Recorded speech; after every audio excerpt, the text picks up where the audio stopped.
terjadi ketika nilai kewajiban atau utang suatu negara terhadap luar negeri itu lebih besar daripada aset keuangan yang dimiliki dari luar negeri. Nah, di sini kewajibannya lebih besar daripada aset. Next. Nah, kemudian di financial account ini ada juga namanya official reserve assets. Jadi official reserve asset ini adalah aset cadangan yang dimiliki oleh otoritas moneter suatu negara yang digunakan untuk menjaga stabilitas ekonomi dan nilai tukar atau mata uang. Nah, tujuan suatu negara memiliki official reserve asset atau cadangan resmi ini itu untuk menjaga kepercayaan terhadap ekonomi nasional, untuk menstabilkan nilai tukar, untuk membayar utang luar negeri, dan untuk menghadapi gejolak ekonomi global. Nah, contohnya di sini ada 4, ada gold holdings, ada special drawing rights atau SDRs, terus ada foreign currency holdings, dan terakhir ada reserve position in di IMF. Kita bahas satu-satu. Yang pertama ada gold holdings. Kalau gold holdings itu adalah emas yang disimpan oleh Bank Sentral atau di Indonesia atau Bank Indonesia sebagai aset lindung nilai dan simpanan nilai. Nah, yang kedua ada special drawing rights atau SDRS.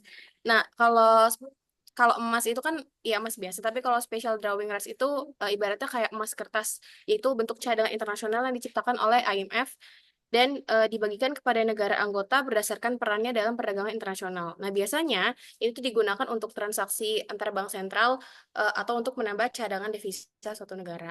Terus ada foreign currency holdings atau yang bisa dibilang uang asing yang disimpan oleh otoritas moneter.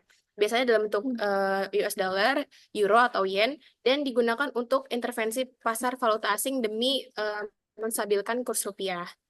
Kemudian yang terakhir ada reserve position in the IMF. Nah, ini tuh adalah posisi cadangan suatu negara di IMF dengan dana yang disetor oleh negara saat pertama kali mereka masuk ke IMF. Nah, dana ini bisa otomatis dipinjam kembali sama negara yang menyetor dana tersebut tanpa banyak syarat kalau suatu saat negara itu sedang mengalami kesulitan atau krisis. Nah, setelah financial account, di balance of payment juga ada yang namanya double entry bookkeeping, yaitu adalah pembukuan double atau biasa dibilang gimana ya? Metode pencatatan transaksi internasional di mana setiap transaksi itu dicatat 2 kali, yaitu sebagai kredit atau sebagai penerimaan devisa dan juga sebagai debit atau sebagai pengeluaran devisa. Nah, kenapa dicatatnya 2 kali? Karena dalam setiap transaksi internasional itu selalu melibatkan yang pertama ada satu pihak yang menerima sesuatu, baik itu barang, jasa, atau aset, dan ada satu pihak yang memberikan sesuatu, yaitu entah itu uang atau janji pembayaran. Contohnya, misal di sini ada Indonesia mengekspor barang sebesar $100. Nah, dibayarnya itu baru 90 hari kemudian. Nah, pencatatannya itu di current account dicatat sebagai kredit ekspor sebesar 100, sedangkan di financial account-nya dicatat sebagai debit aset luar negeri atau piutang karena belum diterima uangnya. Seperti itu. Jadi dicatat sebagai piutang. Yang disebut dengan double entry bookkeeping atau pencatatan sebanyak 2 kali. Nah, di sini juga ada prinsip kesetimbangan di BOP.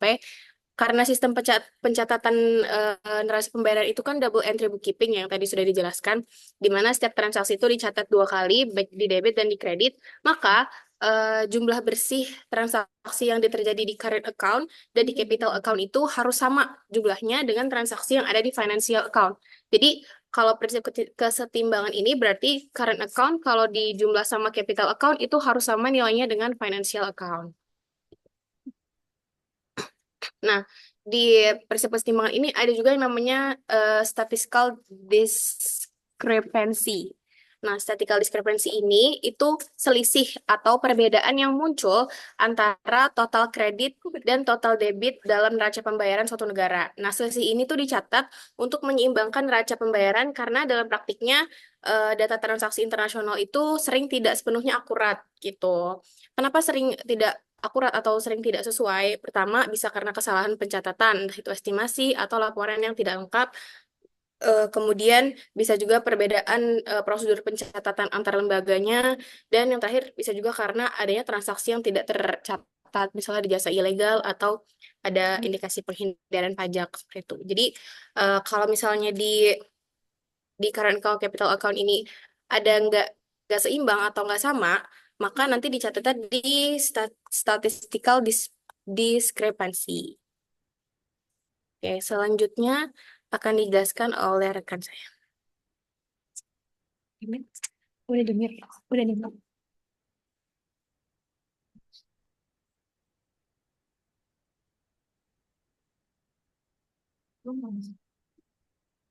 Ezra?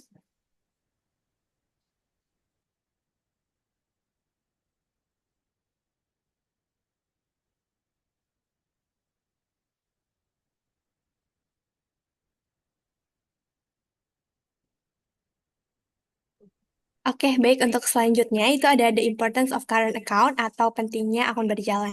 Jadi akun berjalan atau current account ini merupakan salah satu komponen kunci dalam neraca pembayaran internasional suatu negara. Nah, secara garis besar, akun berjalan ini mencatat seluruh transaksi ekonomi yang melibatkan ekspor dan impor barang dan jasa, pendapatan investasi seperti bunga dan juga dividen, serta transfer unilateral seperti remitansi atau bantuan luar negeri. Nah, saldo akun berjalan ini juga mencerminkan kondisi keuangan eksternal sebuah negara. Jadi, jika suatu negara itu mengalami surplus akun berjalan, itu berarti negara tersebut menerima lebih banyak devisa dari luar negeri dibandingkan yang dikeluarkan. Hal ini menunjukkan bahwa negara tersebut itu menghasilkan lebih banyak daripada yang dikonsumsinya.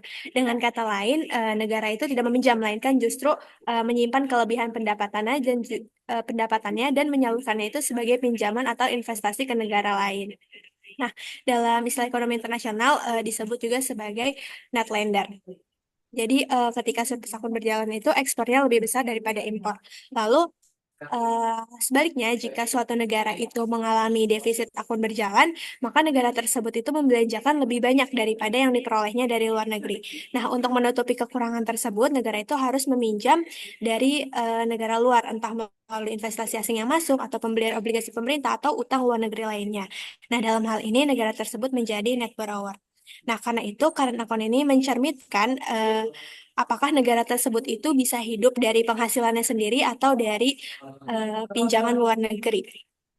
Maka saldo akun berjalan ini juga sering disebut sebagai hasil akhir atau bottom line dari laporan pendapatan nasional dalam konteks hubungan internasional.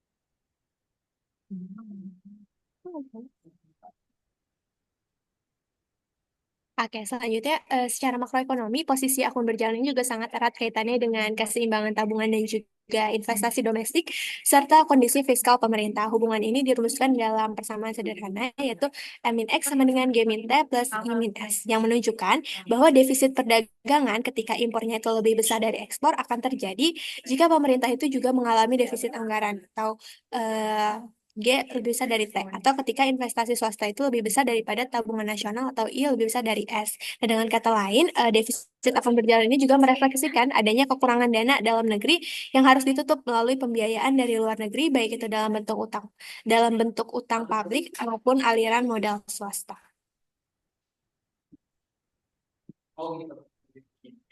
Oke, selanjutnya, current account ini juga nggak bisa dipisahkan dari konteks global. Dalam sistem ekonomi dunia yang saling bergantung, defisit akun berjalan dari suatu negara itu harus diimbangi juga oleh surplus negara lain. Hal ini tuh berarti upaya suatu negara untuk mengurangi defisitnya itu harus juga disertai oleh kemauan negara-negara surplus untuk mengurangi surplusnya. Misalnya dengan meningkatkan konsumsi domestik ataupun meningkatkan investasi ke luar negeri. Nah, kerjasama internasional juga sangat dibutuhkan agar penyesuaian global ini dapat terjadi secara seimbang dan stabil. Jadi negara dengan surplus akun berjalan itu pada dasarnya adalah pemberi pinjaman bersih kepada dunia. Mereka memiliki kelebihan pendapatan dari ekspor atau tabungan domestik yang tinggi, yang kemudian akan diinvestasikan ke negara lain. Dalam konteks ini, surplus current account itu mencerminkan posisi kekuatan finansial suatu negara dalam sistem internasional. Maka dari itu, current account ini bukan hanya sekedar catatan transaksi ekonomi, melainkan sebuah indikator penting yang merefleksikan kesehatan ekonomi nasional dan peran sebuah negara dalam perekonomian global. Seperti itu. Oke, baik. Mungkin sekian untuk presentasi dari kelompok 6. Kurang lebihnya mohon maaf. Selanjutnya saya kembalikan kepada moderator.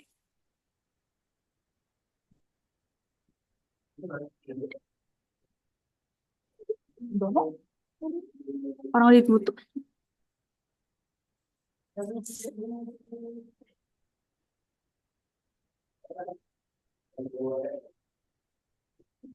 Oke, mungkin eh, ada yang mau bertanya nggak dari teman-teman? Kalau enggak, saya pengen bertanya.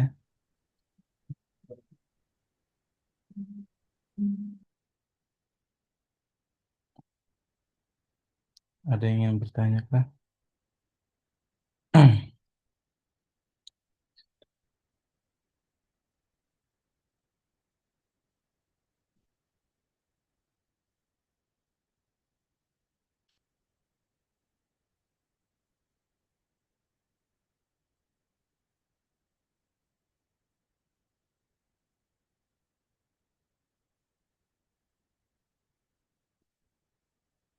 Oke, baik. Mungkin dari teman-teman ada yang mau ingin ditanyakan atau tidak?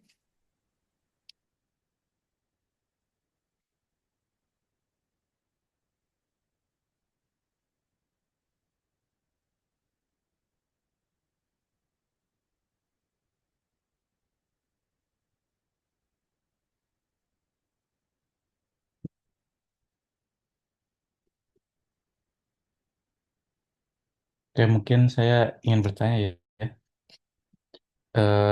Menurut teman-teman kelompok ini, apa sih manfaat dari balance of payment ya ketika terjadinya surplus dan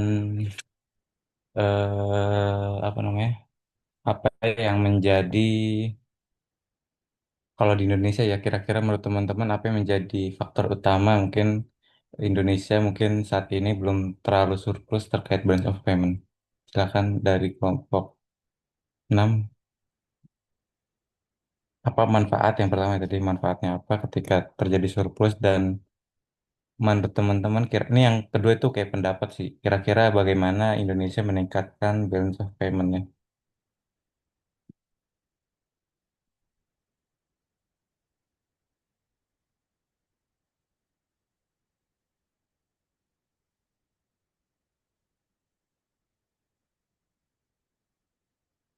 Oke, baik Pak Hanif, izin untuk menjawab pertanyaan yang pertama ya tadi. Untuk pertanyaan yang pertama itu adalah manfaat dari balance of payment ketika terjadinya suatu surplus di suatu negara.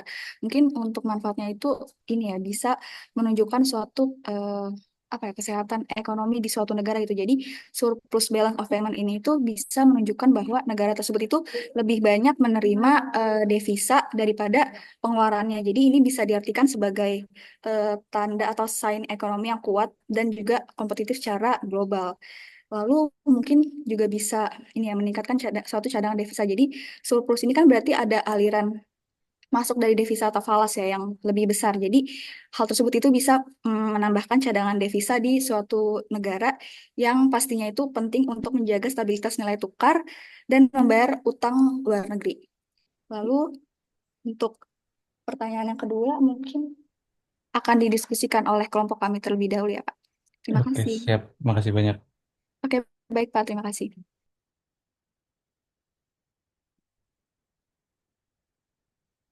Yang pertanyaan kedua mungkin teman-teman yang lain boleh juga ya untuk bisa membantu menjawab juga.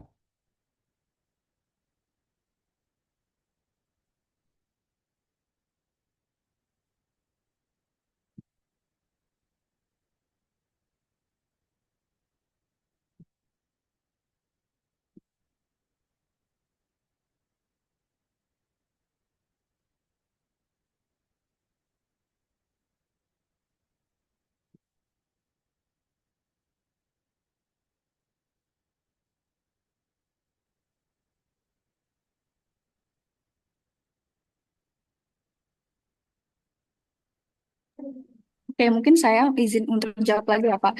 Itu faktor-faktor utama yang menyebabkan balance of payment ini meningkat atau surplus. Mungkin ini ya, Pak, tingginya ekspor barang dan jasa di suatu negara. Jadi kan ketika ekspor di suatu negara itu lebih besar daripada impornya itu, negara itu bisa menerima lebih banyak devisa yang pastinya otomatis akan langsung meningkatkan surplus di current account balance of payment itu sendiri.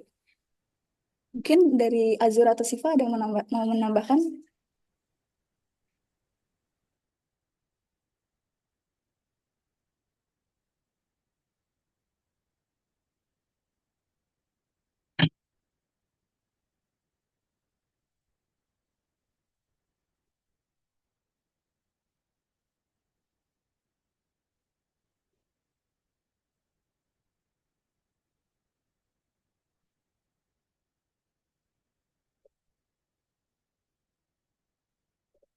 Ya dari yang hadir ada yang mau menambahkan atau kelompoknya juga?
Ya mungkin ada satu orang yang lainnya ya yang menambahkan selain dari kelompok ini. Dari terkait pertanyaan kedua terkait dengan bagaimana Indonesia untuk mendorong meningkatkan ya balance of payment-nya, mungkin ada saran masukan. Ini bebas yang ada benar salahnya. Mungkin kalau teman-teman ada saran masukan bisa disampaikan juga. Jadi biar teman-teman berpendapat juga.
Saya tunjuk aja ya.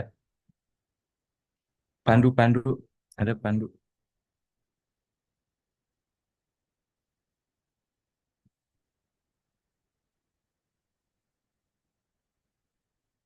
Cek pandu apakah hadir.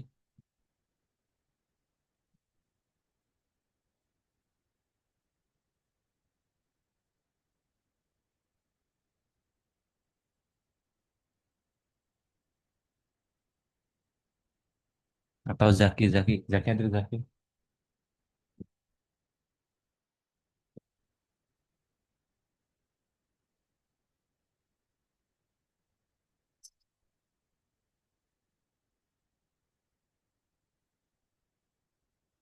Cek Zaki, Pandu. Berarti nggak hadir nih Zaki Pandu nih. Kalau nggak bisa nggak apa-apa, jawab aja gitu.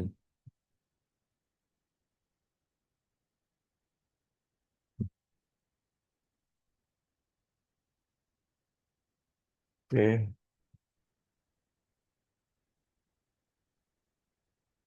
Oke, itu ya mungkin dicukupkan dulu nggak apa-apa. Nanti mungkin kabarin Zaki sama Pandu dicariin gitu ya, karena nggak muncul di Zoom. Oke, itu ya mungkin teman-teman juga harapannya walaupun online tetap menyimak ya dan nggak ditinggal kemana gitu. Jadi kalau saya panggil juga nyaut. Itu mungkin catatan buat teman-teman semua ketika nanti kelasnya online bisa tetap memperhatikan ya, walaupun secara online. Oke, itu aja. Silakan Azura, Shiva, dan Kayla ditutup. Baik, terima kasih banyak Bapak Hanif atas kesempatan untuk presentasi pada hari ini. Mungkin dari kelompok kami tentang balance of payment cukup sampai di sini. Kurang lebihnya mohon maaf apabila ada kekurangan. Wabillahi taufiq wal hidayah. Wassalamualaikum warahmatullahi wabarakatuh. Waalaikumsalam warahmatullahi wabarakatuh. Bentar saya coba join.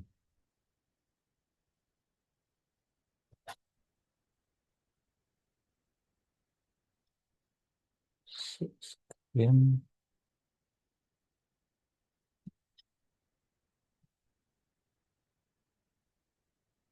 Recording.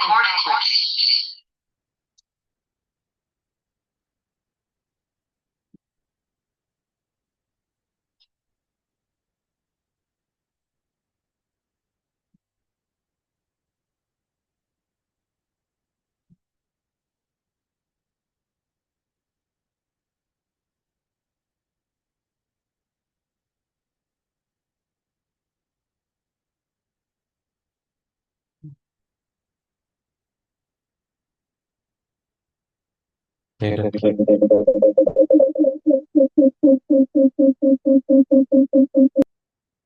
Oke, sip.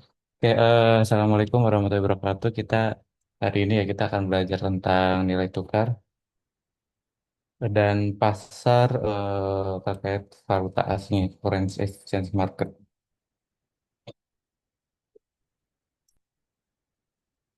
Nah, pada hari ini kita akan belajar beberapa hal. Pertama terkait dengan menghubungkan perubahan kurs tukar ya, perubahan harga relatif ekspor impor karena nilai tukar ini kan kita berdampak terhadap ekspor maupun impor di negara kita ya dengan perkembangan nilai tukar.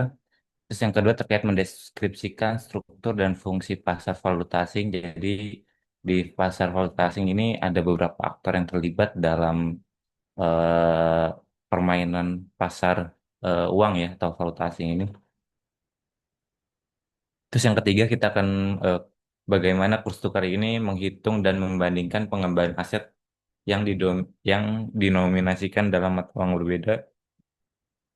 Sepertinya tadi saya udah buat contoh soal ya, nanti silakan teman-teman nyoba hitung-hitungan juga terkait bagaimana kita eh, eh, mendapatkan pengembangan aset ya dari keuntungan nilai tukar.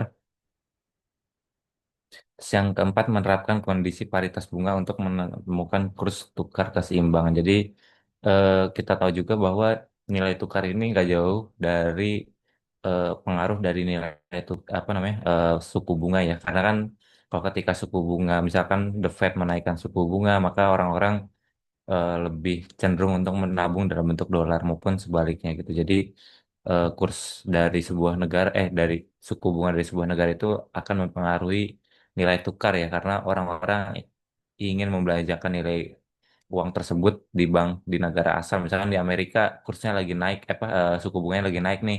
Nah, maka kita akan menukarkan uang kita di dolar dan menabung mungkin dalam bentuk di bank Amerika. Terus yang terakhir mengetahui dampak suku bunga dan perubahan ekspektasi terhadap kurs tukar.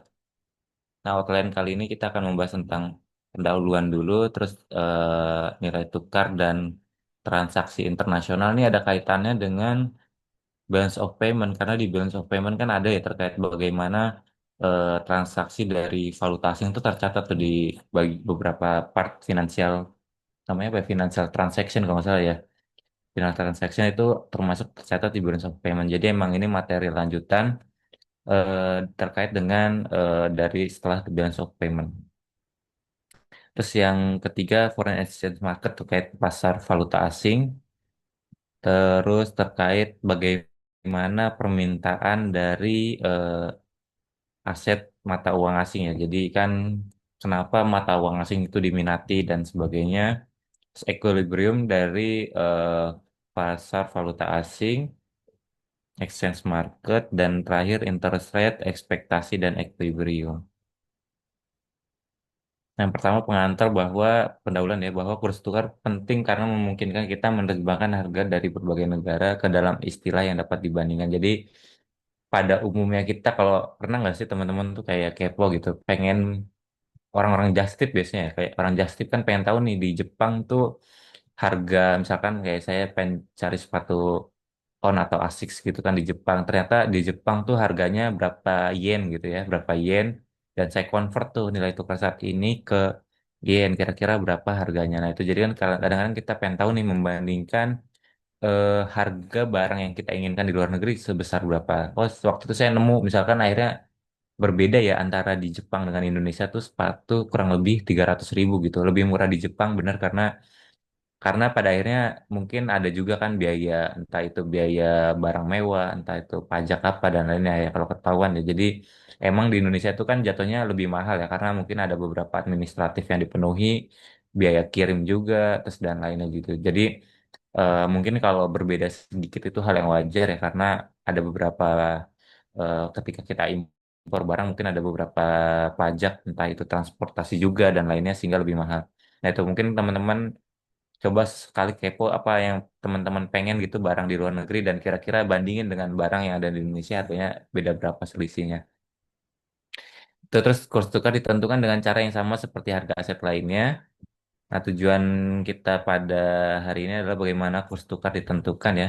Bagaimana kurs itu ditentukan dan peran kurs tukar dalam perdagangan internasional. Nah, yang pertama kita akan melihat tentang exchange rate nilai tukar dan internasional transaksi ya, transaksi internasional. Nah, nilai tukar dapat dikutip dengan dua cara. Pertama, kita melihat direct ya, dan direct dan indirect.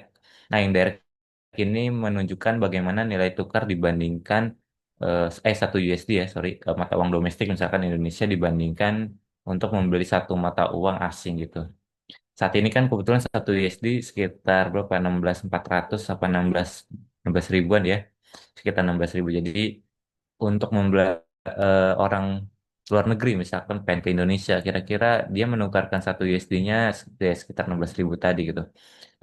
Nah, sedangkan kalau indirect ya dia menunjukkan jumlah mata uang asing yang dibutuhkan untuk membeli satu unit mata uang domestik. Nah, misalkan ini contohnya kayak Indonesia sih, satu rupiah kalau kita pengen tuker tuh berapa USD. Nah, kurang lebih nolnya banyak juga ya, 0,0004 kali bahkan sampai 67 gitu. Jadi mata uang kita tuh jauh dari perbandingan satu dolar dengan satu USD ya. Satu rupiah dengan satu USD gitu. Ya mungkin satu rupiah juga kita udah nggak laku ya. Satu rupiah buat apa gitu. Cuma satu USD itu sangat mahal dibandingkan dengan dolar, dengan rupiah gitu. Nah gitu. Jadi rupiah kita tuh emang komparasi cukup jauh dibandingkan USD.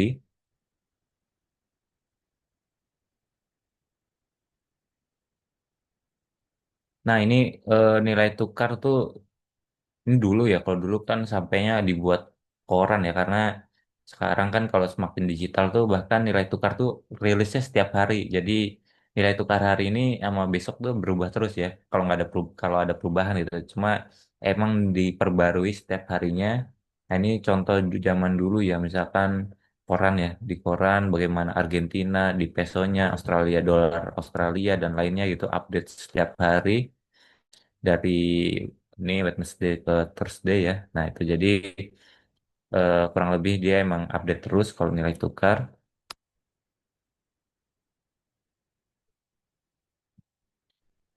Masih bab yang sama terkait dengan exchange rate dan international transaction.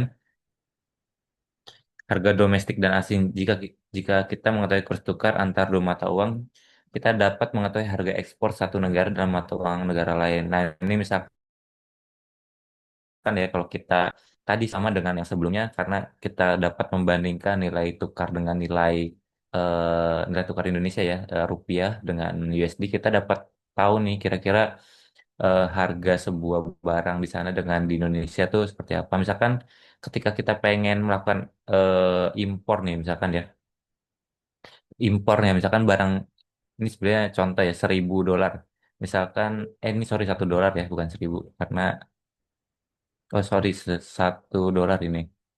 1 dolar misalkan 1 dolar dalam 1 dolar ini 1.000 dolar dalam 1.000 dolar itu kita mungkin perkiraan ya harga laptop sebuah Apple gitu. Nah kurs saat ini kebetulan misalkan 15.000. Nah bagaimana harga barang Apple itu ketika di Indonesia ya ketika dia belum dipengaruhi pajak atau ke transportasi maka kurang lebih adalah pengkalian antara 1.000 dikali 15.000 15.000 rupiah ya 1.000 dolar dikali 15.000 kurang lebih 15 juta ya misalkan ternyata harga laptop Apple ketika kita convert dari harga di Amerika sebesar 1.000 dolar maka di Indonesia menjadi 15 juta ini hitungannya belum jadi kayak entah itu pajak atau biaya-biaya lain yang ketika dia masuk ke Indonesia ya ini ketika kita impor sebuah barang. Nah, bagaimana ketika kita melakukan sebuah ekspor? Mungkin teman-teman termasuk banyak sih sebenarnya di Indonesia juga banyak perusahaan-perusahaan bahkan UMKM yang melakukan ekspor barang. Nah, ini ketika teman-teman nanti saat bekerja terlibat dalam sebuah perusahaan ekspor ya. Nah, kita harus tahu bagaimana harga batik di Indonesia ketika kita melakukan ekspor gitu. Misalkan kita batik di Indonesia itu harganya 500.000 dan ketika kita melakukan ekspor barang menjadi berapa nih? Kira-kira berapa? Coba tolong dikalikan jadi berapa? 15.000 dengan kurs saat ini 0,0067. Ya, silahkan ditulis di kolom komentar kira-kira berapa ketika kita ingin melakukan ekspor barang batik nih misalkan. Harga di Indonesia 500.000 dengan kurs saat ini $1 1 rupiah itu adalah 0,0067. Kira-kira jadi berapa? Coba ditulis di kolom komentar. Eh, kolom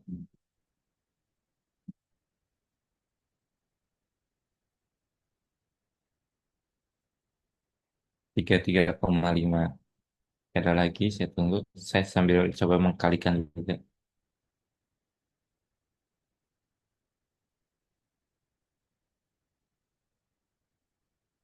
0,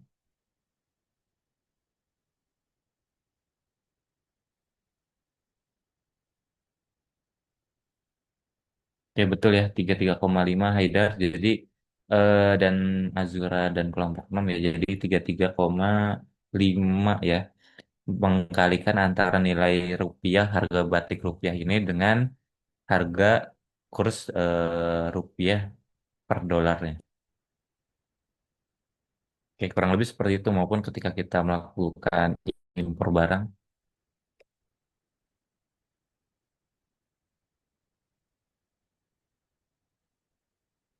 Nah, ada beberapa dua jenis perubahan nilai tukar. Mungkin teman-teman udah nggak asing ya terkait perubahan nilai tukar. Misalkan kenapa misalkan terjadi depresiasi mata uang negara maupun apresiasi gitu. Nah, depresiasi ini kan kita ketahui bahwa kalau di Indonesia adalah terjadinya pelemahan ya, pelemahan nilai tukar, maka ada yang menguat kan ya. Kalau ada yang melemah, maka ada yang menguat gitu. Nah, yang menguat adalah kenaikan harga mata uang dalam mata uang asingnya. Jadi mata uang asingnya ini dia mengalami kenaikan, sedangkan dibandingkan dengan mata uang Indonesia gitu. Jadi depresiasi mata uang kita melemah dan mata uang asingnya menguat. Apa dampaknya gitu ketika terjadi hal ini? Maka eh, barang-barang rumah tangga lebih murah ya bagi orang-orang asing. Jadi ketika kita bagi orang asing barang-barang kita tuh menjadi lebih murah gitu. Kalau terjadi depresiasi dan ketika kita melakukan impor barang ya itu makin mahal gitu. Barang asing yang datang ke Indonesia semakin mahal. Mungkin yang tadi contohnya harga Apple 15.000 ya 15 juta tadi sorry 15 juta menjadi mungkin lebih mahal karena adanya pelemahan secara terus-menerus gitu. Jadi dampaknya seperti itu, harga-harga barang impor kita menjadi lebih mahal ketika terjadi depresiasi dan bagaimana ketika terjadi apresiasi mata uang ya di negara kita mungkin maka penurunan harga mata uang asing. Jadi mata uang asing mengalami penurunan dan mata uang kita sebagai mata uang dalam negeri menjadi menguat. Nah, hal ini membuat barang-barang rumah tangga lebih mahal bagi orang asing. Jadi, ketika kita ekspor barang, nih, misalkan tadi batik ya, batik kita tuh lebih mahal di di Amerika dan lainnya gitu. Jadi, kalau kita mengalami penguatan, kalau bisa kita sering ekspor gitu karena apresiasi ya. Kita akan harus lebih sering ekspor karena barang kita lebih kompetitif secara harganya lebih untung ya di mata uang asing. Nah, sedangkan kalau kita menjadi apresiasi juga kita barang-barang asing itu menjadi lebih murah juga ketika kita menjadi impor gitu. Jadi harga barang luar lebih murah dan ketika kita ekspor juga kita barang kita menjadi lebih kompetitif secara harga lebih mahal ya di luar negeri. Kayak itu.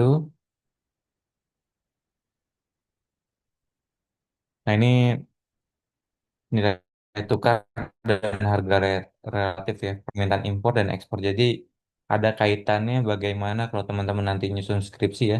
Mungkin pengen lihat bagaimana selisih antara price domestik, istilahnya sih ada price domestik sama price foreign ya atau harga luar negeri gitu. Jadi mungkin selisih antara nilai tukar Indonesia sama mata uang asing, terus nanti ada pengaruhnya terkait impor ekspor itu bisa juga jadi bahan penelitian. Itu nanti pakai teori nanti mungkin teori perdagangan dipengaruhi oleh harga relatif. Nah, apresiasi mata uang suatu negara maka menaikkan harga relatifnya tadi. Ketika uang kita menguat, harga-harga kita ke luar negeri semakin mahal. Dan ketika mata uang kita mengalami apresiasi ya penguatan, harga-harga barang dari luar tuh cenderung lebih murah ya, relatif lebih murah ketika kita impor. Nah, ketika depresiasi, barang-barang kita akan harganya ya menurunkan harga relatif ekspornya dan harga-harga impor kita akan jauh lebih mahal ketika mata uang kita mengalami pelemahan gitu. Nah, ini ada contohnya bagaimana kebetulan nih contohnya pakai contoh pound sterling tuh Inggris kalau nggak salah ya. Harga sweater di ini euro pound sterling kalau nggak salah ya. Nah, $50. Misalkan di sini ada contoh eh di sini harga satu buah jeans itu $45 dan harga satu buah sweater ya $50 gitu. Nah, ini $50 sweater dan tujuan ini adalah untuk melihat membandingkan antara harga relatif jeans dan sweater. Misalkan di sini exchange rate-nya ya. Ini ada di sini ada table tentang exchange rate dolar per pound sterling. Kalau tadi kan contohnya ada ya. Misalkan kalau kita tadi dolar per rupiah itu 0,00 berapa gitu tadi ya $1 itu. Nah, ini bukan $1 itu 1,25 pound sterling. Ini terus misalkan ketika satu kursnya ya satu dolarnya apa satu sorry ini berarti 1 euro ya. Harga 1 euro itu berarti 1,25 dolar. Nah, bagaimana kita membeli sweater ya? Maka tadi 50 harga 50 per ini ya satu barang sweater ini maka dikalikan 1,25 hasilnya segini. Dan bagaimana ketika harganya menjadi kursnya ya menjadi 1,5 dolar per pound sterling menjadi sebesar ini dan seterusnya. Dan ini untuk melihat harga relatif ya. Harga relatif dibandingkan dibagi dengan 45 dolar dari harga sebuah jeans ya. Nah, ini kurang lebih seperti ini. Jadi harganya mengalami pertama ya pasti lebih mahal ya kenaikan karena apa namanya dolarnya mengalami apa nih kalau dolarnya semakin naik berarti dia semakin melemah ya. Dari 25 ke 75 seharusnya kan kalau menguat dia mendekati satu ya. Nah, itu kurang lebih seperti itu. Jadi untuk melihat harga relatif perbandingan antara jeans dan sweater.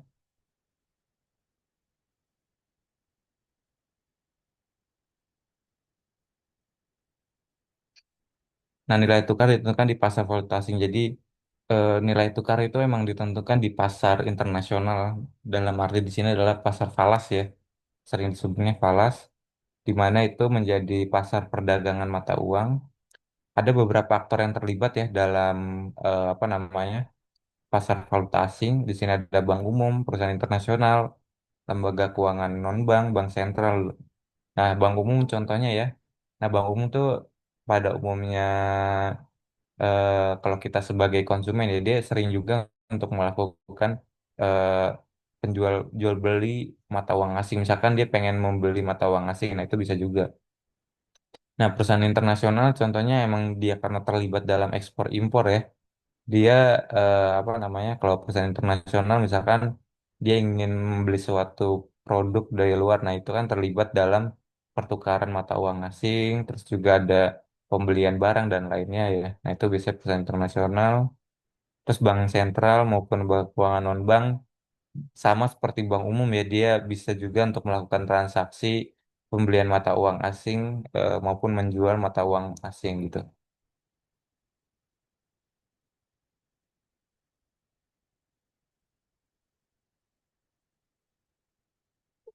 Nih ada perdagangan mata uang di sama ya, bagaimana bank itu sebenarnya memperdagangkan juga mata uang asing ya.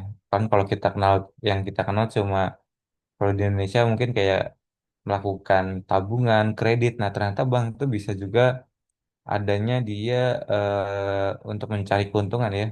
Dia jual beli mata uang asing. Bahkan transaksi terbesarnya pasar falas itu dilakukan oleh perbankan ya.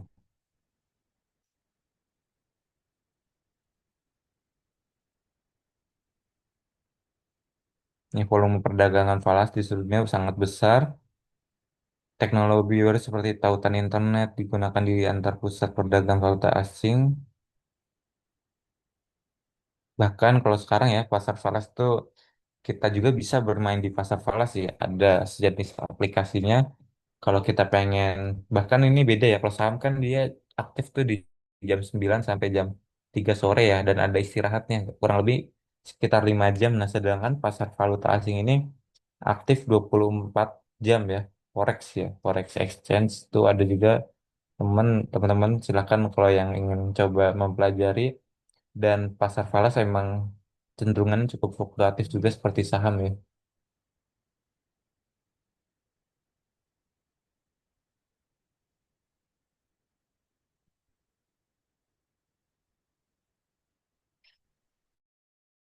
Nah, ini ada mata uang penghubung ini biasanya mata uang yang menjadi kontrak internasional ya yang dibuat oleh pihak-pihak yang tidak berdomisili di negara yang menerbit mata uang penghubung. Jadi mata uang penghubung ini sebenarnya kayak mata uang yang sering dipakai antar negara internasional gitu. Misalkan walaupun transaksinya antara Indonesia dengan apa misalkan nama Malaysia, kadang-kadang mata uang penghubungnya adalah dolar AS ya, mata uang transaksinya. Jadi sekitar 90% nih pada tahun 2001 mungkin perlu diupdate juga nanti.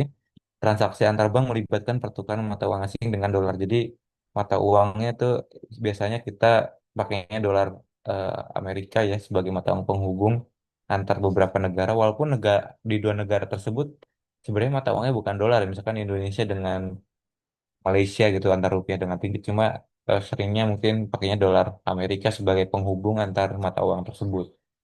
Nah itu. Nah, itu ada kurs spot dan kurs forward. Nah, kurs spot ini adalah berlaku untuk pertukaran mata uang secara langsung. Jadi, harga mata uang pada saat ini ya. Dan kurs forward ini adalah pertukaran mata uang ditentukan pada tanggal tertentu gitu. Jadi, mungkin kayak forward ya ke depan melihat masa depan. Jadi, masa depan tuh kira-kira kita menetapkan kurs di sebesar berapa yang telah disepakati oleh kedua pihak gitu. Nah, kalau nanti coba saya kasih tahu datanya terkait mungkin kurs spot ya. Jadi kurs spotnya memang kurs saat ini secara langsung. Dan keduanya ini memang berbeda ya. Cara kurs forward dan kurs spot mungkin yang sering dipakai itu spot ya. Karena harga saat ini. Nah, ini ada beberapa misalkan contoh bagaimana kurs spot dan forward ya. Pergerakannya memang tidak selalu sama. Cuma mungkin beda-beda tipis. Nah ini yang terbaru sampai 2007. Ya kurang lebih sama ya. Ini dolar per euro ya.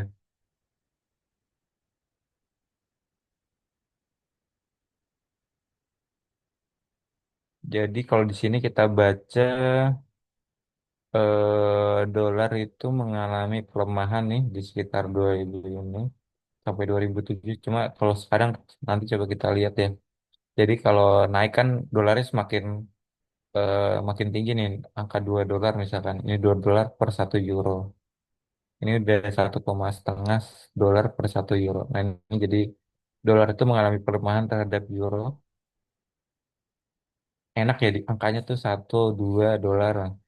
Kalau kita 0,00 berapa tadi?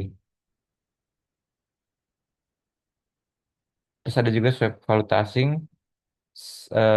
perjanjian antara dua pihak untuk menukarkan mata uang pada dua tanggal yang berbeda. Jadi dalam swap mata uang asing itu mereka bisa bertransaksi dalam 2 kali. Misalkan pertama dia pakai spot ya, pada mata uang saat ini yang dilakukan segera. Jadi kalau misalkan dalam mata apa pengen transaksi segera bisa pakai spot dan forward ini biasanya Contohnya ya, kan kalau kita punya perusahaan nih, bisa cocoknya di perusahaan sih. Kalau di perusahaan kan kadang-kadang pengen beli barang, cuma barang itu masih beli dalam mungkin 1 tahun ke depan atau ke 2 tahun ke depan. Nah itu bisa pakai namanya forward ya. Jadi emang ditetapkan telah disepakati nih kata kuncinya dia disepakati sebelumnya. Jadi antar dua pihak antara mungkin perusahaan Indonesia dengan perusahaan luar negeri dia mensepakati kurs forward karena kalau kurs spot dia terlalu fluktuatif mungkin harga saat ini dengan 1 tahun ke depan itu berbeda jadi kalau spot mungkin biasanya dipakai buat orang-orang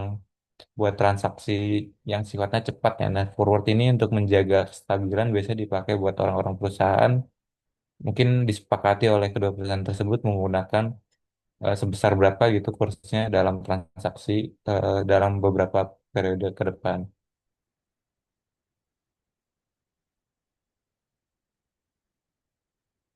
Nah, dalam exchange market juga ada namanya kontrak berjangka dan opsi valuta asing. Eh,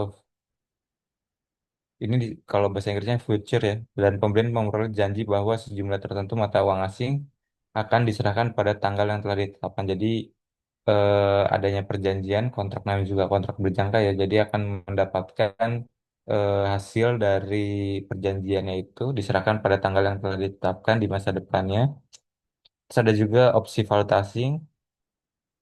Pemilik memiliki hak bukan kewajiban untuk membeli atau menjual sejumlah tertentu mata uang asing pada harga yang ditetapkan kapan saja sebelum tanggal kedaluarsa yang ditentukan. Nah, ini ada beberapa jenis pasar valuta asing lainnya ada kontrak berjangka dan opsi valuta asing. Nah, terkait dengan bagaimana permintaan aset mata uang asing ya. Bagaimana sih, tadi kan ada beberapa aktor ya, aktor-aktor yang terlibat dalam valuta asing dan bagaimana permintaan mereka itu muncul ya. Kenapa mereka meminta mata uang asing dan bagaimana mereka melakukan penjualan gitu. Nah, ada beberapa faktor yang perlu dipertimbangkan. Pertama, alasan dia melakukan pembelian ya, permintaan dari valuta asing karena pertama karena suku bunga yang ditawarkan mungkin menggiurkan bagi entah itu perbankan, entah itu perseorangan ataukah perusahaan gitu. Jadi menggiurkan untuk melakukan apa namanya melakukan deposito di mata uang asing dan perubahan yang diharapkan dalam nilai tukar. Jadi mereka mengharapkan mungkin di ketika kita melakukan apa namanya melakukan penyimpanan di mata uang asing itu adanya ekspektasi ya ekspektasi yang diharapkan di masa depan terkait mata uang tersebut mengalami penguatan.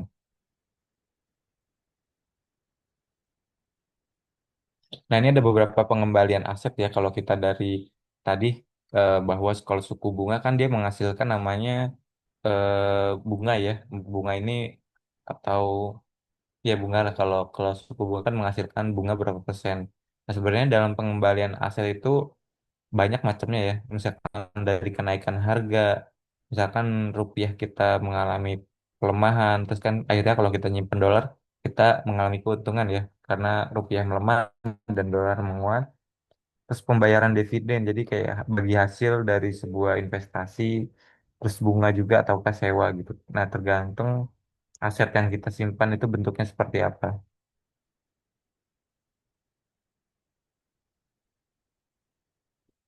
Itu sama tadi ada tingkat pengembalian real. Nah, real ini adalah seperti kayak kita pernah belajar suku apa namanya PDB real, terus ada juga suku bunga real. Nah, ini pengembalian real adalah dia s- tingkat pengembalian sudah dipengaruhi oleh inflasi ya yang ada di negaranya.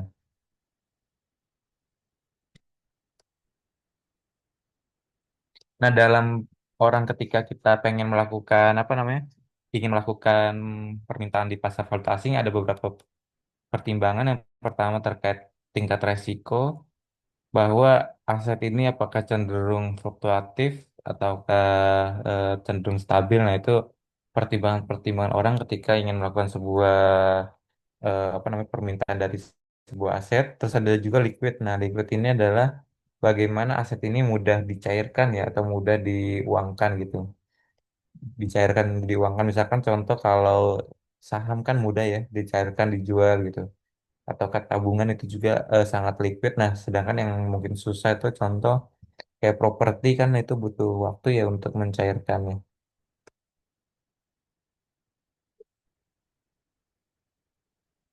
Nah ini tadi ya pertimbangannya ada dua hal, karena apakah orang itu ingin karena ada suku bunga yang menguntungkan ataukah dari perubahan nilai moneter ataukah nilai tukarnya.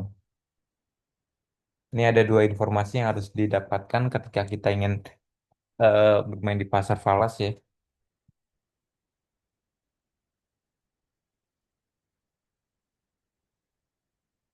Nah, misalkan di sini ada contoh eh, suku bunga dolar itu 10% per tahun, maka kita akan mendapatkan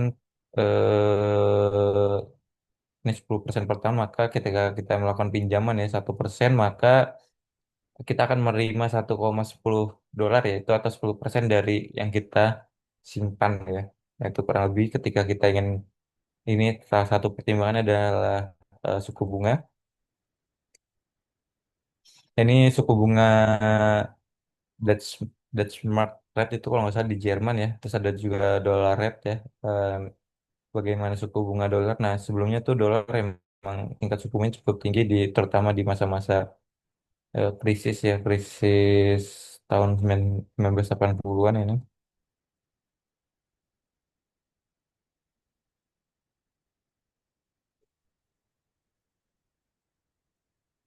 Ini sama ya, kurang lebih tadi bahwa dipengaruhi dua hal, suku bunga dan nilai tukar dari yang diharapkan.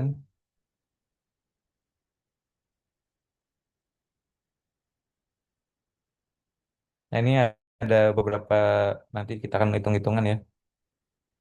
Nah, aturan sederhananya bahwa tingkat pengaman deposito euro dalam dolar kira-kira sama dengan, jadi ketika teman-teman melakukan ini kebetulan euro ya, pengembalian deposito euro dalam dolar, misalkan suku bunga di sini ada contoh pengembaliannya sebesar berapa ya. Ketika suku bunga euro itu 3%, terus dolar itu mengalami depresiasi terhadap euro sebesar 10% gitu. Jadi dolar yang mengalami pelemahan, maka pengembalian dalam dolarnya ya, dia dapat untung kurang lebih 13% karena ada faktor tadi dua hal. Pertama karena suku bunganya deposit di euro sebesar 3% dan dolar mengalami depresiasi sebesar 70%, maka dapat kurang lebih pengembalian dana atau returnnya adalah 13% dari hasil suku bunga dengan depresiasi. Nah, tingkat depresiasi tinggal diukur dalam bentuk persentase. Biasanya dia membandingkan antara saat ini dengan yang sebelumnya ya. Kurang lebih rumusnya misalkan 13. Misalkan kita dapat return 13, terus sekarang 10 dibanding 10 di yang dasar ya dikali 100. Nah, kurang lebih kayak gini rumusnya sama. Jadi kayak rumus pertumbuhan lah. Nah, kurang lebih kayak gini kalau dihitung. Misalkan ini 10 itu apa keuntungan ya tingkat depresi tahun sebelumnya.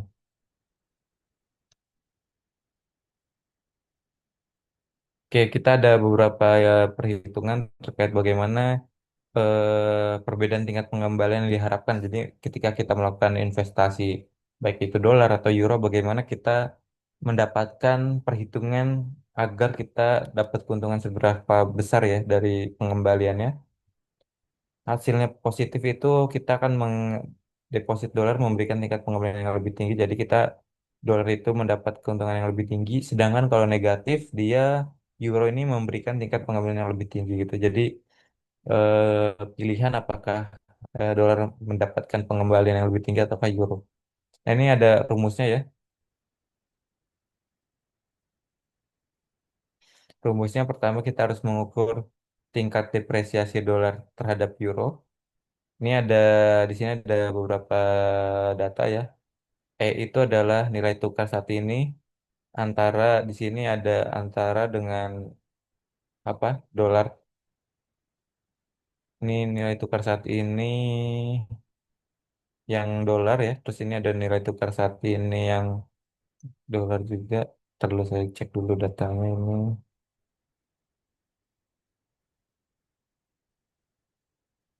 Hmm,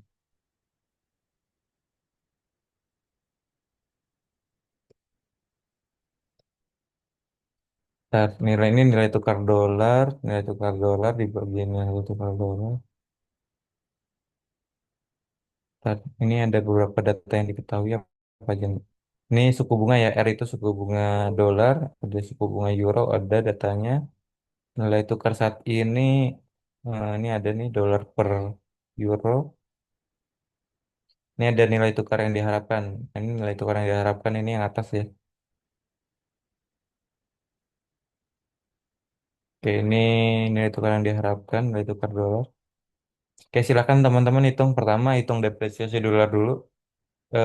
Ini yang atas ini ya. E, E besar dikutip E per dolar itu nilai yang diharapkan ya, E-nya itu. Ini nilai tukar yang diharapkan dikurangi dengan nilai tukar saat ini dibagi nilai tukar saat ini kira-kira berapa? Silakan dihitung dulu. Sorry. Oke, silakan dihitung. Berarti berapa? 1,26. Ini 1,26 dikurang 1,20 dibagi 1,2. Berapa? Saya tunggu di kolom komentar ya. Sekarang saya coba kembali hitung.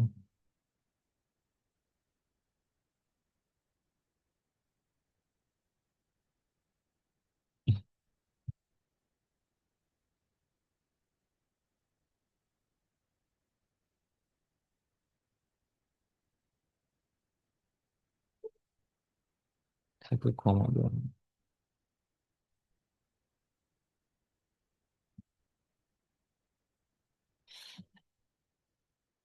Ya, dari yang didapat ini expected ya. Itu expected dolar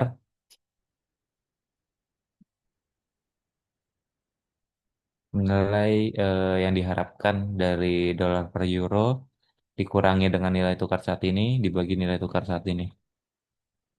Ada yang dapat yang poin pertama hitung depresiasinya?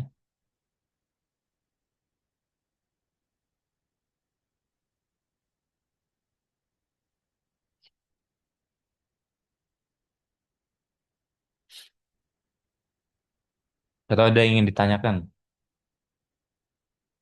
Ini ada beberapa data walaupun ini kayaknya perlu saya rapikan nanti. Ini yang itu expected ya.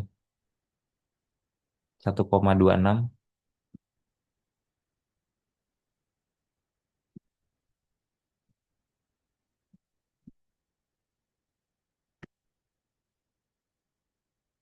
Oke, saya tunggu ya, silakan ditulis di kolom komentar biar teman-teman ikut ngitung juga.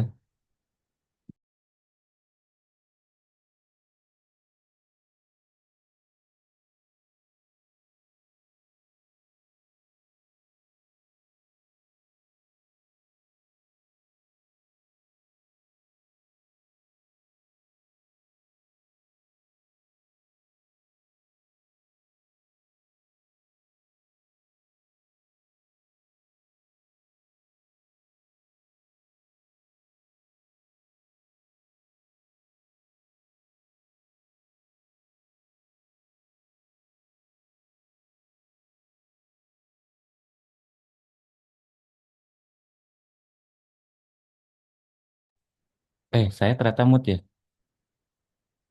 Apakah dari tadi atau baru ya? Sorry, sorry. Cek suara saya masuk. Masuk Pak Hanif. Oh, tadi saya ngejelasin nggak yang terkait dengan dolar sama euro itu? Perhitungan. Belum ya? Saya unmute Tadi sejak. yang disuruh hitung terdengar Pak Hanif. Masuk Oh ya. suaranya. Oh ya udah, oke, sip. Iya, Silakan coba dihitung dulu. oke baik. Dihitung. Ntar saya coba.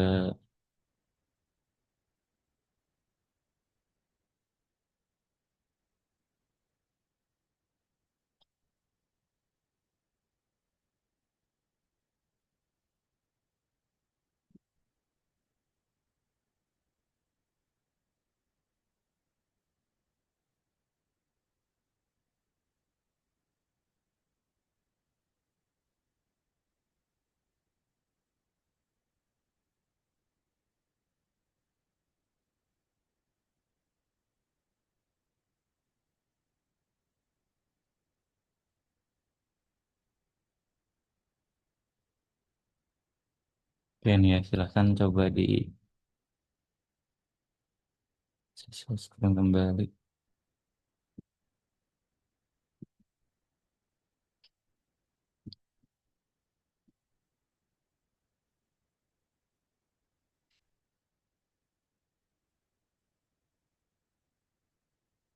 Oke, ada yang udah dapat nanti silakan di kolom komentar ya. Ini kan tadi ini 1,2 sama 1,26. 1,26 dikurang 1,20 dibagi 1,26 ada yang dapat. Yes, 5%. Jadi betul 5% itu adalah apa namanya? Hitung depresiasi dolar terhadap euro. Jadi dolar terhadap euro itu mengalami depresiasi sebesar 5%. Ntar saya cek. Saya coba. Oke, selanjutnya hitung tingkat pengembalian efektif ya. Efektif dalam dolar dari deposit euro ini kebetulan R itu tingkat suku bunga. Tingkat suku bunga euro dimasukin lagi ekspektasi ditambah dari ekspektasi. Tingkat suku bunganya tadi berapa persen? Ini tinggal ditambah aja sebenarnya. Ditambah jadi 5 ditambah 3 ya. Ini kan kebetulan kita udah dapet 3%. Ya betul 8. Jadi 8%. Hitung tingkat pengembalian efektifnya dalam dolar dari deposit euro. Nah hitung selisihnya. Selisihnya dikurang 8% ya tadi kan. Ini kan kebetulan R. Ntar dulu saya coba zoom out.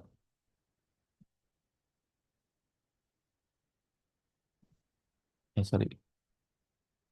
Tadi saya coba coret-coret dulu. Tadi berapa? 5%. Ini kan kita dapat 5% ya. Terus yang ini dapat tadi berapa? 8% ya. Nah, ini kebetulan kita udah dapat rumus. Sebenarnya rumus besarnya itu ini ya. Selisih pengembaliannya. Cuma tadi tuh kayak sistemnya kayak dicicil. Nah, sekarang nilai tukar dolar dikurangin 8%. Berapa jadinya?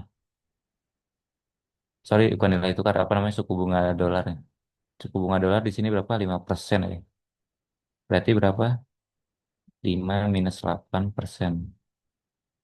Yes, betul ya. Jadi, apa namanya? Tadi kita dapat adalah sebesar 3%. Oke, sip. Makasih banyak, Azura.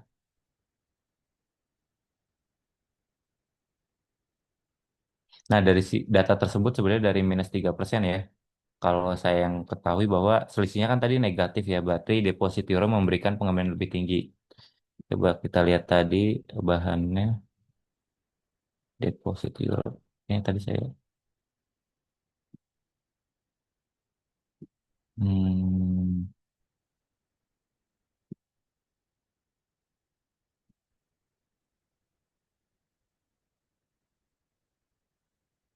hmm, sip.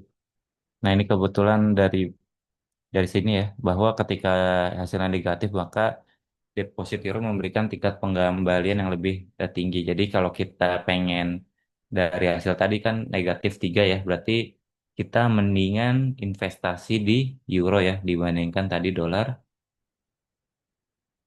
Kurang lebih kayak gitu cara hitungannya.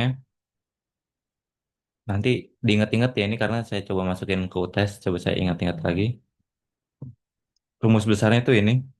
Cuma kebetulan tadi kita ngitung secara satu-satu ya, ngitung depresiasi. Jadi nilai tukarnya dulu, terus baru ngitung terkait pengembaliannya, baru dari situ selisih pengembalian yang diharapkan. Jadi baru dapat tadi dari pertanyaan adalah ketika negatif maka euro itu memberikan tingkat pengembalian yang lebih tinggi. Kalau positif maka dia kita lebih untung ke dolar ya karena dia memberikan pengembalian yang lebih tinggi. Oke, itu mohon diingat-ingat nanti coba saya dipelajari nanti ke depannya untuk jadi bahan UAS ya. Ini contohnya yang lain misalkan nah, ketika ada contoh satu, kedua dan seterusnya ya. Ini contoh satu, kedua nih tadi kita data-data cukup ini data nilai tukar, data data apa suku bunga dolar, suku bunga euro. Ini ada data expected rate ya harap apa suku bunga yang diharapkan dari dolar terhadap euro dan ini hasilnya kalau positif tadi ke lebih kepada dolar dan ketika negatif kita lebih kepada menguntungkan ke euro.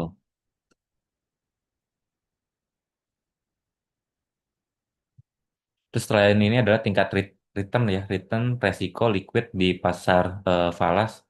Jadi kita harus mempertimbangkan beberapa hal. Tadi returnnya kita harus tahu nih. Jangan sampai kita melakukan transaksi cuma returnnya kita nggak tahu kan kalau teman-teman secara rasional ya. Dalam hal apapun investasi itu kita harus tahu returnnya sebesar berapa, resikonya itu kayak gimana dan liquid gitu. Jangan sampai nggak liquid untuk kita coba cairkan dalam bentuk rupiah atau uang cair gitu.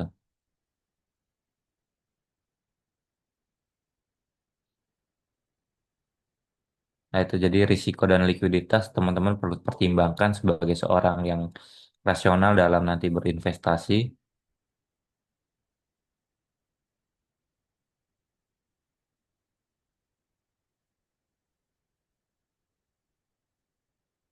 Nah, bagaimana perubahan kurs mempengaruhi pengembalian yang diharapkan? Jadi, tadi ya, karena ada perubahan dari nilai tukar, maka dia akan mempengaruhi dari pengembalian yang diharapkan itu. Depresiasi mata uang suatu negara saat ini menurunkan pengembalian mata uang domestik yang diharapkan. Jadi ini ada yang pengaruh besar ketika sebuah mata uang mengalami depresiasi, maka dia adanya terjadi penurunan yang diharapkan bagi deposito mata uang asing gitu. Jadi itu dampaknya ketika depresiasi, maka sedangkan sebaliknya ketika apresiasi mata uang yang terjadi di rupiah misalkan itu akan meningkatkan pengembalian mata uang domestik yang diharapkan. Jadi ekspektasi para si investor bagi falas di misalkan di Indonesia kalau terjadi apresiasi kan mereka mengharapkan yang lebih besar nih, oh ternyata mata uang kita terus menguat maka pengembalian mata uang itu semakin besar ya returnnya dari yang diharapkan oleh investor.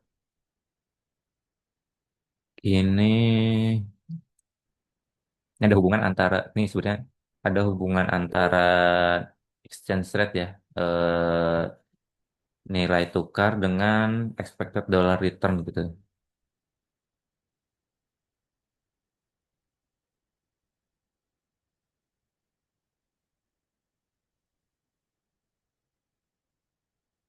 Ini simbangan di pasar falas cost. Oke, mungkin itu taruh lagi. Nah, pengaruh perubahan suku bunga terhadap kurs tukar ya.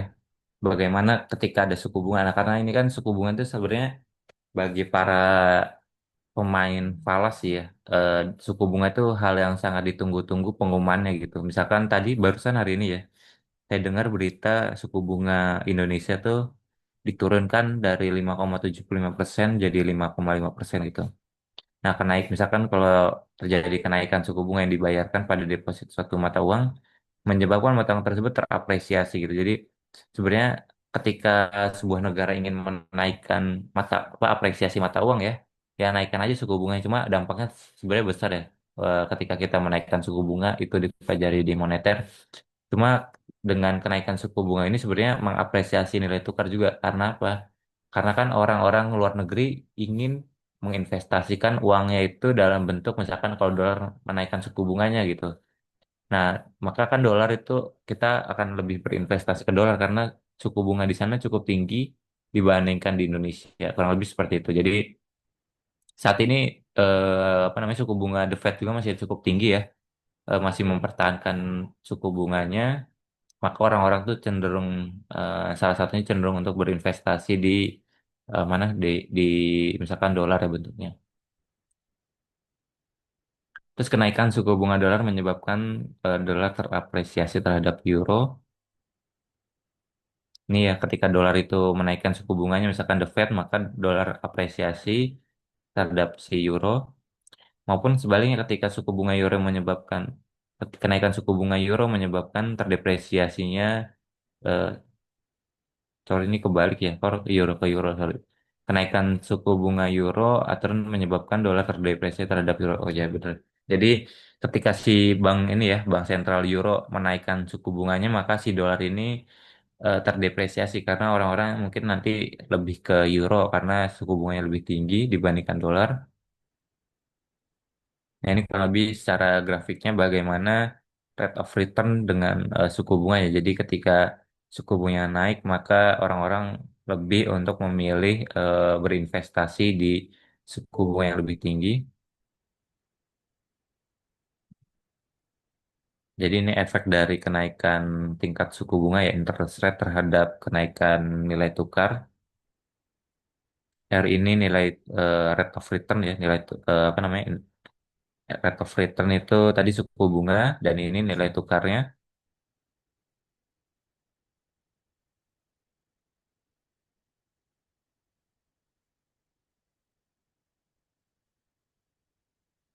Nah, terus ada juga pengaruh terkait dengan adanya perubahan ekspektasi ya terhadap kurs tukar saat ini. Jadi ketika kenaikan kurs tukar di masa depan yang diharapkan menyebabkan kenaikan kurs tukar saat ini. Jadi ketika orang-orang mengharapkan nih bahwa kurs tahun depan tuh kayaknya akan mengalami kenaikan. Nah, sehingga hal itu akan menaikkan kurs tukar saat ini. Jadi expected orang itu semakin besar, semakin naik juga itu. Nah, maupun sebaliknya ketika orang-orang berekspektasi bahwa dolar tuh kayaknya akan mengalami pelemahan. Nah, maka kurs saat ini tuh akan berpengaruh terhadap dolar saat ini akan mengalami pelemahan. Nah, itu jadi ekspektasi seorang individu yang menjadi banyak ya, ketika dia mengharapkan di masa depan akan mengalami penguatan, maka sejalan dengan nilai tukar saat ini akan mengalami penguatan. Sebaliknya juga seperti itu. Nah, ini ada kurs tukar berperan dalam keputusan pengeluaran karena memungkinkan kita menerjemahkan harga dari berbagai negara. Tujuannya adalah kita harus tahu bahwa di mana harga apa harga misalkan harga barang di luar negeri ya dibandingkan dengan harga di dalam negeri.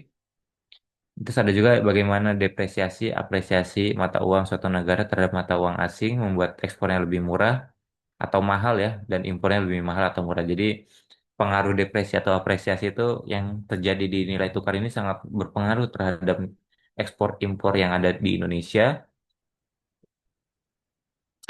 Terus kurs apa nih?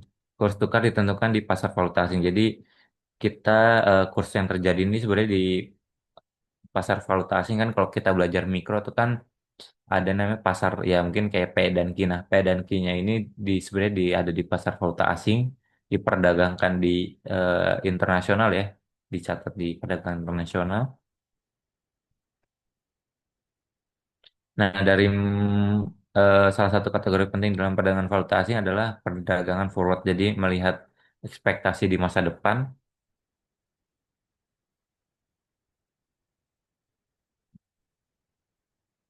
Dan yang terpenting pada bab ini adalah orang-orang demand ya tadi demand dari pasar foreign exchange market ya, pasar valuta asing itu ada dua hal karena dia mempertimbangkan suku bunga dan perubahan kurs tukarnya tadi ya. Rumus dari tadi kan sebenarnya rumus kunci tadi itu yang kita hitung itu adalah ada rumus suku bunganya dan ada rumus kurs tukar yang diharapkan itu. Nah, itu dari situ ada rumus sehingga tadi apakah kita lebih untung di euro ataukah di dolar tadi seperti contohnya.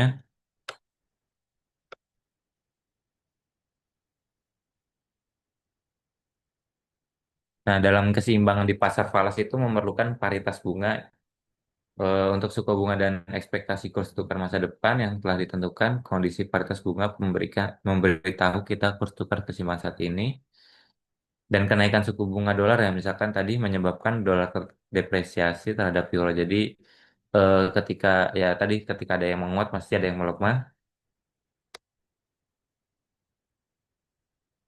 Dan kurs hari ini adalah ekspektasi dari berbagai orang yang diharapkan di masa depan gitu. Jadi kalau orang investor kan melihatnya ada di masa depan ya.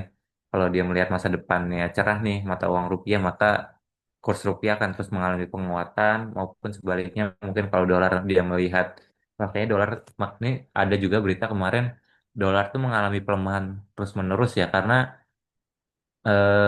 banyak orang berpendapat bahwa dolar itu bukan sebagai safe haven ya atau alat untuk menyimpan kekayaan bahkan mencari keuntungan gitu. Jadi ekspektasi orang tuh udah mulai menurun terkait mata uang dolar, maka terjadinya pelemahan di saat ini tuh. Oke, itu aja mungkin hari ini. Mungkin saya ada sedikit tugas teman-teman untuk coba di pertemuan selanjutnya ya di Jumat pekan depannya lagi ya. Ada tugas buat teman-teman untuk menambah nilai juga dan karena biar teman-teman belajar juga, tolong teman-teman review satu jurnal ya, satu jurnal terkait dengan nilai tukar gitu. Nilai tukar ini pertama terkait dengan ada dua hal ya, boleh Boleh silakan dipilih nanti boleh tentang dedolarisasi. Ntar coba saya ketik. Eh, Dedolarisasi maupun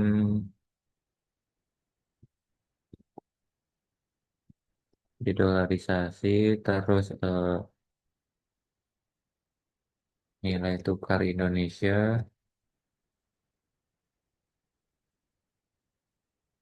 yang berkaitan dengan materi hari ini ya.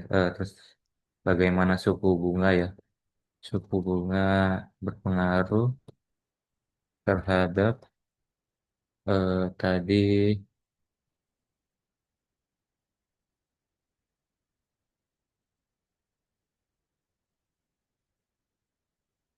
suku bunga berpengaruh terhadap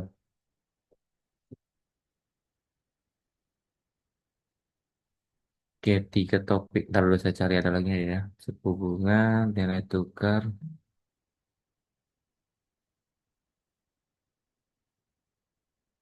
exchange rate.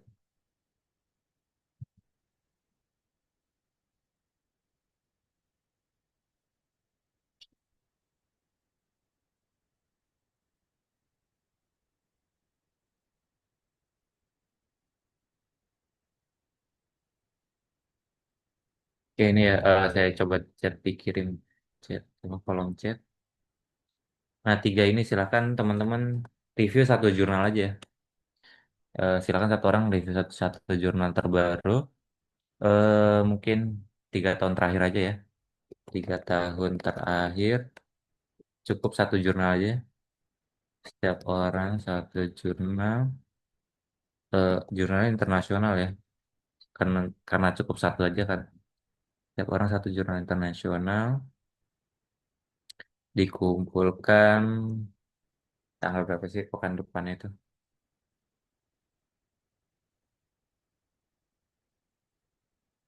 Tanggal 30. Ya walaupun tanggal merah nggak apa-apa lah.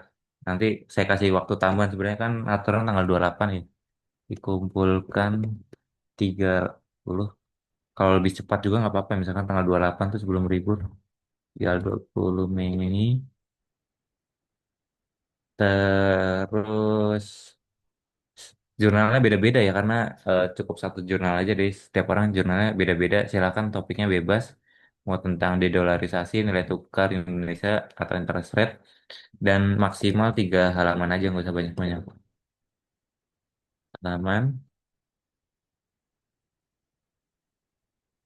Ada beberapa hal yang coba taruh saya scroll dulu. Ada yang mau ditanyakan sejauh ini?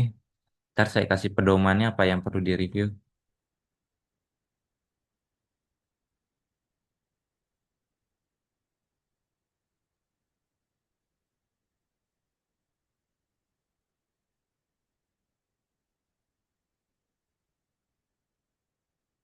Oke, ada yang mau ditanyakan dari tugas atau ke materi tentang nilai tukar?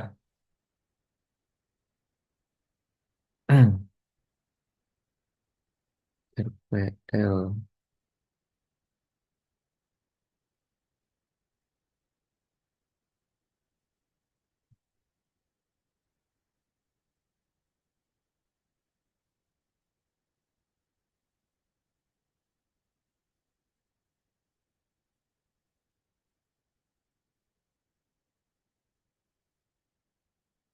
Ntar coba saya share screen contohnya ya.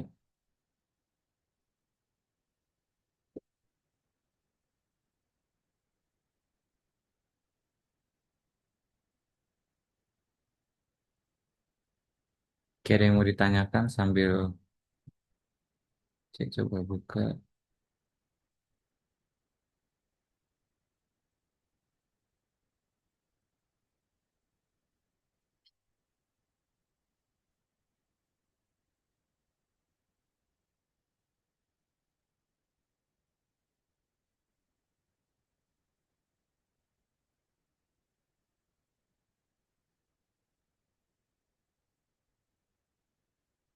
Nah, jadi cukupin aja poin-poinnya, judul artikelnya apa, dan pokoknya penjelasan dari itu jurnal apa ya dan lainnya ya. Jadi kayak profil jurnalnya silakan coba tuliskan. Pertama ini profil jurnal, terus kedua adalah topik ya. Ini topik tentang apa? Sorry sorry kok ke Zoom. Hmm. Nah ini topiknya tentang apa? Permasalahannya ya. Permasalahan diangkat dan tujuan penelitiannya apa? Metodologinya dia pakai metodologi apa? Metode itu biasanya ada pendekatan, datanya, terus model yang digunakan pakai model regresi apa. Nah hasil dari jurnal itu apa menunjukkan apa dan sarannya apa. Itu aja sih cukup. Jadi sebenarnya ini singkat sekitar ya 3 halaman udah cukup sih. Ada yang mau ditanyakan? Pak Hanif, maaf saya izin bertanya, Pak. Hmm. Berarti yang di-review itu satu artikel aja ya, Pak?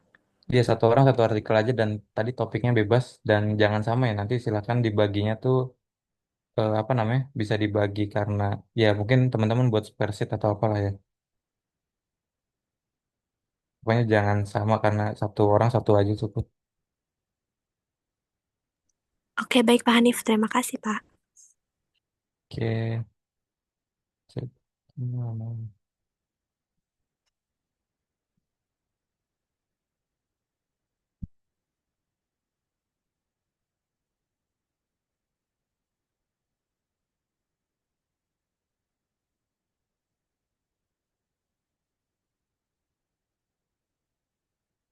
Bahkan kalau bisa singkat misalkan contoh nih ada yang bagus buat nih.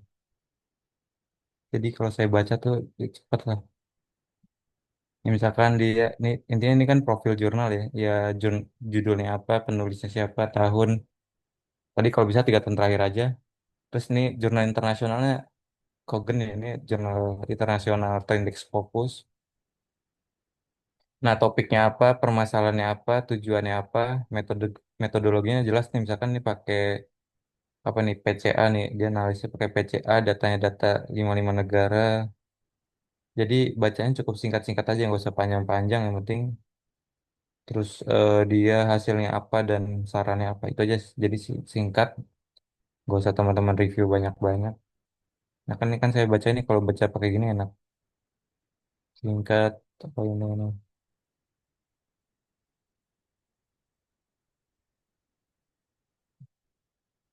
Boleh pakai tabel ke bawah ya. Ini kayak kekurangannya dia adalah tabel ke samping. Jadi mungkin ke bawah aja judulnya, penulis dan seterusnya. Oke deh, cukup. Ada yang mau ditanyakan terkait tugas review. Jadi teman-teman coba, saya pengen tahu juga sih topik-topik penelitian saat ini ya tentang tadi nilai tukar itu seperti apa dan lainnya. Dan teman-teman coba nyari tahu juga di apa di jurnal mungkin ada update apa dan harapannya kalau teman-teman baca sih teman-teman ada ketertarikan ya. Oh ini kayaknya topiknya menarik untuk saya teliti juga gitu dengan metode lain. Oke itu aja mungkin karena ini di kampus sudah gelap tuh kayaknya nih kelompok 6 udah gelap banget. Jadi matiin lampunya ya. Ini kelompok 6 di kampus. Iya, Pak Hanif. Habis tadi Oh dari jam segini dimatiin lampunya. Iya, Pak, udah dimatikan. Oke sip. Ya udah sip terima kasih banyak teman-teman nanti ketua kelas tolong dikoordinir ya tugasnya. Maksimal Jumat kalau bisa lebih cepat silahkan juga untuk dikumpulkan. Sama tadi jurnal kalau bisa ini sih bereputasi internasional ya terindeks Scopus karena cukup satu aja dan harapannya itu jurnal yang cukup bagus untuk saya baca. Oke, karena yang teman-teman bagikan selain teman-teman pelajari saya pelajari gitu karena eh, lumayan nambah ilmu saya juga dari hasil teman-teman dan lebih singkat kan dibandingkan saya baca keseluruhan jurnal nanti teman-teman tinggal review saya pun nanti coba cari-cari kira-kira yang bagus mana dan untuk coba diteliti gitu oke terima kasih banyak kalau kelas apa nih kelas oh ya untuk pekan depan berarti kita libur ya karena tanggal merah ya cuti bersama dan kita liburkan dulu aja Kamis Jumat itu kan libur ya teman-teman ngumpulkan tugasnya aja dulu Pak, Itu ya ada yang mau ditanya saya siapa maaf tadi? Pak, izin bertanya terkait praktisi tetap hari Jumat ya Pak atau gimana? Ntar dulu praktis itu kemarin udah saya janjian di tanggal berapa ya? Bu siapa namanya? Bu Enda ya. Pak, kalau nggak salah kemarin tanggal 22 Mei ya. Eh, Hmm, Terus scroll dulu chatnya ya. Aduh. Oh iya Dodoma emang tanggal merah ya? Enggak bukan. Dodoma itu kita terakhir. Oh beliau nggak mau Dodoma terus jadi 5 Juni. Sorry sorry 5 Juni jam 3. Nah, itu udah dikonfirm ke beliau hari Kamis jam sore.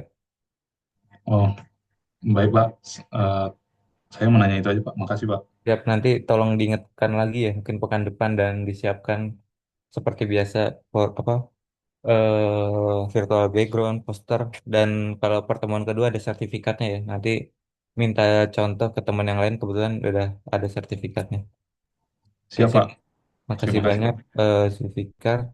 Oke, itu aja kita tutup teman-teman udah sore dan gelap ya.